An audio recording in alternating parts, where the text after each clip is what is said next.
సన్యాసులంటే లోక సంగ్రహార్థము అంటే లోకేషణ విత్తేషణ పుత్రేషణ అత భిక్షాచర్యం చరంతి.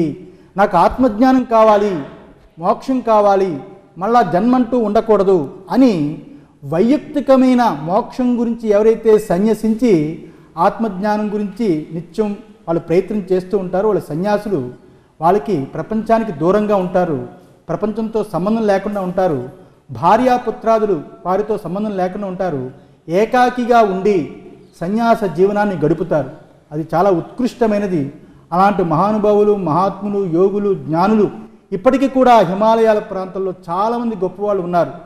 అలాంటి వ్యవస్థని కాపాడాలి, మఠ వ్యవస్థని కాపాడాలి, హైందవ ధర్మ జాతిని కాపాడాలి. ఈ మూడు బాధ్యతలు ఉన్నది పీఠాలు. అందులో పీఠాలకి మఠాలకి సన్యాసులకి ఇంత వ్యత్యాసం ఉన్నది. మూడు గొప్ప వ్యవస్థలు. స్వామి ఉమామహేశ్వరరావు గారికి ఒక ప్రశ్న ఉంది, అది మీ ముందు ఉంచుతారు. స్వామీజీ నమస్తే. మోక్ష సాధన భగవంతుడు అంతర్ముఖంగా ఉన్నాడు కాబట్టి ఆయన దర్శనార్థం ఈ మోక్ష సాధనలో ధ్యానం ఎంతవరకు ఉపయోగపడుతుంది వివరించాలని ప్రార్థన. అవును, మన సంప్రదాయంలో మోక్షమే చాలా గొప్పది. ధర్మేచ అర్థేచ కామేచ. సంసారం అనేది ధర్మేచ అర్థేచ కామేచ. మోక్షేచ లేదు. మోక్షం అనేది ఒంటరి పోరాటం. మిగతా అన్నీ కూడా సంసార బంధనంతో కూడుకున్న, రాకపోకలతో కూడుకున్న, స్వర్గ నరకాదులతో కూడుకున్న వ్యవహారం. ధర్మంతో ఉంటే స్వర్గం వస్తుంది, ధర్మం లేకపోతే నరకం వస్తుంది, ఆ సంసార జీవనం. కానీ మోక్షం అనేది అది ఒంటరి పోరాటం. అంటే మోక్షం దేనివల్ల వస్తుంది? ధ్యానం వల్ల వస్తుందా, జ్ఞానం వల్ల వస్తుందా, భక్తి వల్ల వస్తుందా, కర్మ వల్ల వస్తుందా అనేవి చాలా లారీలు గ్రంథాలు ఉన్నాయి, ఎంతోమంది రాశారు. కానీ భగవద్గీత, బ్రహ్మసూత్రాలు ఇవన్నీ చూస్తే జ్ఞానాదేవత కైవల్యం అని చెప్పబడ్డది. జ్ఞానము చేతనే మోక్షము. అలాంటి జ్ఞానము కుదరాలి అంటే, జ్ఞానం మనం తెలుసుకోవాలి అంటే హృదయం యొక్క పరిపక్వత కావాలి. కాబట్టి దానికి ధ్యానం చాలా అవసరం. సమధమాదులు, యమనియమ, ఆసన, ప్రాణాయామాదులతో కూడుకున్న ధ్యానము చాలా అవసరము. ధ్యానంతో కూడుకున్నప్పుడే జ్ఞానం కలుగుతుంది, మోక్షానికి మనం దగ్గరవుతాం. స్వామి కామేశ్వరరావు గారికి ఒక ప్రశ్న ఉంది. కామేశ్వరరావు గారు, శంకరాచార్యుల వారు భస్మం ధరించి శంకరుల గురించి అంటారు, కానీ ఆయన ఎప్పుడూ నారాయణ జపం చేస్తూ విష్ణు సహస్రానికి వీటికి వారికి రాశారు కదా. ఆయన వైష్ణవుడా శైవుడా? ఆయన ఇప్పుడున్న ప్రపంచం తీరిది. అమాయక ప్రజలు శైవుడైతేనేమి, వైష్ణవుడైతేనేమి ఏదైనా భగవంతుడు ఒక్కడే కదా, ఆ నిర్ధారణకి రారు. కానీ మంచి ప్రశ్న వేశారు. ఇప్పుడు అదే వివాదం జరుగుతుంది. అయితే శంకరాచార్యుల వారు శైవులు కాదు, వైష్ణవులు కాదు, ఆయన శ్రౌతులు. అంటే వేదాన్ని నమ్ముకున్న కుటుంబీకులలో పుట్టిన ఒక అత్యద్భుతమైన వ్యక్తి శంకరాచార్యుల వారు. ఆయన శ్రౌతి, కానీ ఆయన వైష్ణవుడు కాదు, శైవుడు కాదు. చాలామంది అంటారు అతను శైవులని అనుకుంటారు. భస్మం పెట్టారు కదా, శైవులు శివార్చన చేస్తున్నారు కదా అని. కానీ చాలామందికి తెలియని రహస్యం ఏమిటి అంటే, ఈరోజు భాష్యాన్ని చెబుతున్న భాష్యకారులతో సహా అందరికీ తెలియని రహస్యం ఏమిటి అంటే, శంకరాచార్యుల వారు భాష్యాలలో ఎక్కడా కూడా శివపదాన్ని వాడలేదు. అంతా విష్ణుపదం అని వాడాడు. భగవద్గీత, బ్రహ్మసూత్రాలు, అలాగే ఉపనిషత్తులు. అంటే విష్ణుపదం వాడితే ఆ యొక్క భాష్యమంతా చూస్తే మనకు అనిపిస్తుంది ఈయన భాగవతులా, ఆ తల్లిదండ్రులు భాగవత మతస్థులా అనిపిస్తుంది. అంటే భాగవతోత్తముడు కానీ శైవ వైష్ణవ భేదము లేనివాడు. ఆ రకంగానే మాండోక్యోపనిషత్తుకి జగద్గురు శంకరాచార్యుల వారు భాష్యం రాస్తూ దానికి ఒక పదానికి చాలా గొప్పగా రాశారు. ఆ ఉపనిషత్తులో శివం అనే పదం వస్తుంది. శివం, అద్వైతం, ప్రపంచోపశమం, శాంతం, ప్రజ్ఞానగణం ఇత్యాది పదాలతో ఒక మంత్రం ఉన్నది. ఇక్కడ శివం అనే పదానికి మంగళం అని రాసి ఉన్నాడే కానీ శివతత్వాన్ని వర్ణించలేదు. అంటే అర్థం ఏమిటి అంటే, శివుడైనా విష్ణువైనా ఒక పరిధి వరకే కానీ నిజంగా రూపం లేనివాడు. నరూపమస్యేహ తదోపలభ్యతే. నామరూపరహితమైన నిర్గుణ పరబ్రహ్మ తత్వాన్ని బోధించిన శంకరాచార్యుల వారు శైవుడా వైష్ణవుడా అనేది పొరపాటు, తప్పు. ఆయన పూర్తి శ్రౌతి, శృతిని నమ్ముకున్నవాడు. స్వామి అనేక విషయాల్ని చాలా వివరంగా చెప్పారు. కానీ ఇవాళ జీవనాన్ని ఒకసారి మనం కలయి తిరిగి చూస్తే ఉరుకులు పరుగుల మీద ఉన్నారు అందరూ కూడా. మీరేమో ఆధ్యాత్మికం చాలా ముఖ్యమైనటువంటి భాగం జీవితంలో అని అంటున్నారు. మీరు పొద్దున్న లేచిన దగ్గర నుంచి కార్యాలయానికి వెళ్ళాలి, వ్యాపారానికి వెళ్ళాలి, మరొకటి దాని వెనకాల పడుతూ ఉండాలి కదా. మీరు ఆధ్యాత్మిక అనుష్ఠానం ఇంత ఉరుకులు పరుగుల మీద ఉన్నటువంటి వారికి మీరు ఇచ్చేటువంటి సలహా ఏమిటి? ఏం చేయొచ్చు వాళ్ళు? నిత్య పూజా విధానం ఏమిటి? గంటలు పూజ చేసేటువంటి పరిస్థితి కాదు ఇవాళ. ఈ ప్రశ్న బాగుంది. ఎందుకంటే పూజ చేస్తే దైవారాధన గంట కూర్చోవాలా, అరగంట కూర్చోవాలా అనేది అది తప్పుడు భావన.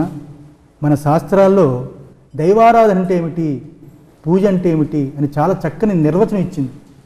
భగవద్గీతలో కర్మణ్యే వాధికారస్తే మా ఫలేషు కదాచన అని భగవంతుడు ఉపదేశించాడు. దానికి శంకరాచార్యులు వారు రాశారు, కర్మ చెయ్యడమే నీ పని కానీ ఫలితాన్ని ఆశించవద్దు అని దానికి చాలా చక్కటి భాష్యం రాశారు. మన పురాణాలు చూసుకున్నా, వేదాలు చూసుకున్నా, భగవద్గీత చూసుకున్నా కర్మయే ఉపాసన, కర్మయే ఆరాధన. ఆ కర్మ ఎలా ఉండాలి అంటే కర్మణ్యే వాధికారస్తే, కర్మను నువ్వు చెయ్యి, ఫలితాన్ని ఆశించకు అని ఒక పద్ధతి. అలాగే కర్మ ఏదైతే ఉందో అది వైదికంగా ధార్మికంగా చెయ్యి, అధర్మంగా చెయ్యకు అని సూచిస్తుంది. ఈరోజు రామాయణం తీసుకున్నా, మహాభారతం తీసుకున్నా అక్కడ గంటల కొద్దీ పూజలు చేస్తున్నట్టుగా ఏ రామాయణంలో భారతంలో ఎవరు పూజలు చేస్తున్నట్టు కనిపించదు. అందరూ కూడా ధర్మంతో జీవించారు, ధర్మ పోరాటం చేశారు, అధర్మాన్ని అణిచారు. అదే ఆరాధన, అదే ఆరాధన. అందువల్ల మనం ధర్మంగా ఉండాలి. రామో ధర్మవాన్ విగ్రహ, రాముని చూస్తే ధర్మం గుర్తొస్తుంది అంటాం. అంటే మనం ధర్మంగా ఉండడమే నిజమైన ఆరాధన. కానీ ధర్మాన్ని వదిలిపెట్టి ఇంత పెద్ద బొట్లు పెట్టుకుని గంట కొద్ది ఉపాసన చేసి ఎక్కడో లంచాలు తీసుకుని ప్రక్కదో పట్టి తప్పుడు యొక్క వ్యవహారాలు చేస్తూ నిజమైన జీవితానికి దూరం అయిపోయి నాకు ఎంత వస్తే మీకు ఎంత ఇస్తాను మొక్కుకుని, అలాగే దేవుడితో బేరాలు, నువ్వేమిస్తావు నీకు ఇది ఇస్తాను అని వెంకన్ననో లేకపోతే మల్లన్ననో ఎవరినో మొక్కుకుని అక్కడికి వెళ్ళి ఇవన్నీ కూడా ప్రయాసలే తప్ప మనకి పూర్వజన్మ సుకృతము, ప్రారంధము, గ్రహబలము ఉంటే మన కండబలంతో ఏదైనా సాధించవచ్చు. దానికి దేవుడు అక్కర్లేదు. దేవుడు దేనికి కావాలి అంటే మోక్షం గురించి, మళ్ళా పాప జన్మలు రాకుండా ఉండడానికి. అయితే ఏం పూజించాలి అంటే నీ జీవనం సరియైన జీవనం కావాలి, ధర్మంతో జీవించాలి, ధర్మాన్ని కాపాడుకోవాలి. ఈరోజు యువతరం ప్రక్కదోవ పెట్టుకుని ధర్మాన్ని వదిలిపెడుతున్నారు, శీలానికి గౌరవం ఇవ్వటం లేదు. మన వ్యవస్థలో శీలం చాలా గొప్పది. నిజమైన శీలవతి శీలవంతుడే సరియైన పిల్లల్ని కనగలరు, ఈ దేశానికి మంచి విపన్ లాంటి పిల్లల్ని అందించగలరు. కానీ ఈరోజు శీలానికి ధర్మానికి విలువ లేకుండా పోతుంది కాబట్టి ప్రక్కదోవ పడుతున్నారు. కాబట్టి బీభత్సం సృష్టించే యువకులు పుడుతున్నారు, టెర్రరిస్టులుగా మారిపోతున్నారు, నక్సలైట్లుగా మారిపోతున్నారు, ఇంకో రకంగా మారిపోతున్నారు.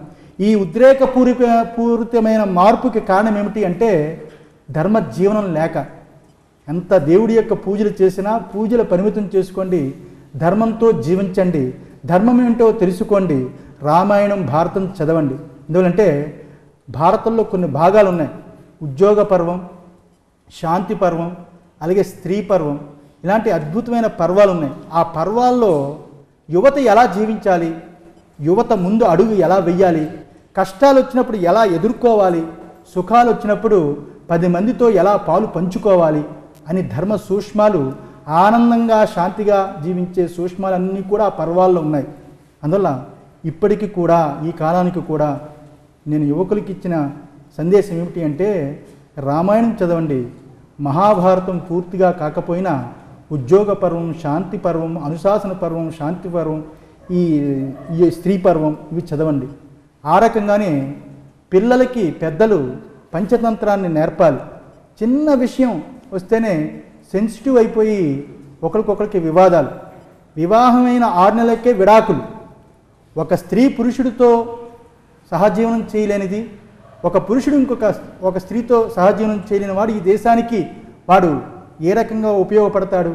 అందువల్ల పరస్పరం అనురాగం, ఆప్యాయత, ప్రేమ లోటై భౌతిక ఆనందం వరకే పరిమితి అయిపోతున్నది యువత. ఎంత భక్తి ఉన్నా ఇది ఎందుకు లోటు అవుతున్నది అంటే ఆ పంచతంత్రము, అలాగే ఇత్యాది మహాభారతం లాంటి మంచి పర్వాలు విషయం తెలియక ప్రేమ ఎక్కడున్నది, అనురాగం ఎక్కడున్నది అంటే ధర్మం శీలంలోనే ఉన్నది. దాని యువత కాపాడుకోవాలి. పెద్దలు కూడా పంచతంత్రం యొక్క కథలు పిల్లలకి చెప్పాలి. ధర్మ సూక్ష్మాలు తెలియాలి. ధార్మిక ప్రపంచాన్ని రాబోయే తరం సృష్టించాలి, కానీ అధర్మ ప్రపంచాన్ని సృష్టించకూడదు. దాన్ని పూర్తిగా అణిచివేయాలని మేము కోరుతున్నాం. స్వామి, ఈ రోజుల్లో ఆరాధన ఏంటో చెప్పారు, ఏమేమి పఠించాలో చెప్పారు, ఏమేమి దర్శించాలి. పఠించడం ఆరాధనతో పాటు దర్శనం కూడా చాలా ముఖ్యం. భగవంతుడు మనకిచ్చిన గొప్ప సంపద ఏమిటి అంటే ప్రకృతి. ప్రకృతిలో భగవంతుడు చాలా గొప్పగా కనిపిస్తాడు. అంటే ప్రకృతి చాలా పచ్చగా, చాలా గొప్పగా సృష్టించాడు, అందంగా సృష్టించాడు ఆ భగవంతుడు. ప్రకృతిని చూసి భగవంతుడిని ఆరాధించే తత్వము ప్రకృతి ఆరాధకులు ఉన్నారు. అలాగే ఇప్పుడున్న యువతరం అంత మానసిక సామర్థ్యం లేకపోయినా దేవాలయాలు, పుణ్యక్షేత్రాలు ఎన్నెన్నో తిరుగుతున్నారు. అసలు దేవాలయాలు, పుణ్యక్షేత్రాలు ఎందుకు తిరగాలి? ఎందుకు కొబ్బరికాయ పట్టుకొని ఆయనకు మొక్కి వెంటనే రావాలి అనేది పాపం వారికి తెలియదు. దేవాలయాల్లో తెలుసుకోవలసిన విజ్ఞానం చాలా ఉన్నది. గోపురాలు, స్తంభాలు, అలాగే ఆ కట్టడాలు, వాటిలో ఎంతో వైదిక విజ్ఞానము, జ్ఞాన పరిపక్వత కలిగించే విజ్ఞానం అంతా కూడా దేవాలయంలో నిక్షిప్తమే ఉంది. దానిని తెలుసుకోవడానికి వెళ్ళాలి. ఆ రకంగానే దర్శనీయ స్థలాలు అంటే నా ఉద్దేశంలో మహాత్ములు, యోగులు ఈ దేశంలో అన్నీ సంపాదించగలరు.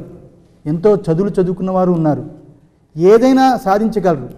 కానీ అన్నీ వదిలిపెట్టి నకర్మణ న ప్రజయా ధనే న త్యాగే నైకే అమృతత్వ మానసు అని కర్మల కాదు, భార్యాపుత్రాదుల వల్ల కాదు, ధనం వల్ల కాదని సమస్త ప్రపంచాన్ని వదిలిపెట్టి త్యాగం చేసే మహాత్ములు, యోగుల యొక్క దర్శనం యువతరానికి చాలా గొప్పది.